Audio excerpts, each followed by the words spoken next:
अमरदास बाबा के नंदन, सच्चाई के पहचान है।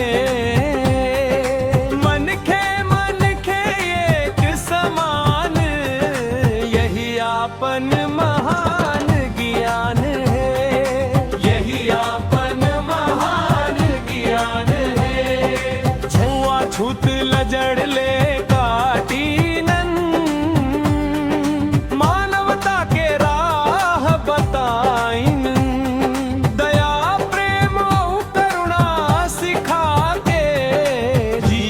लपावन बनाइन, जीवन लपावन बनाइन।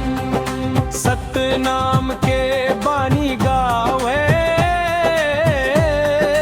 हर घट घट मां जोत जगाए।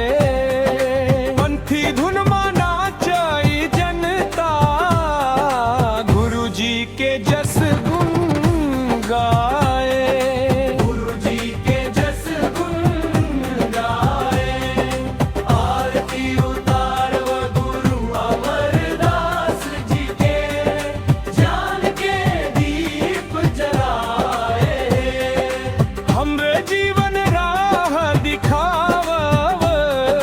सतनाम के बल दे जावव, सतनाम के बल दे जावव।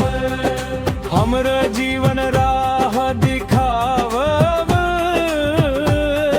सतनाम के बल दे जावव।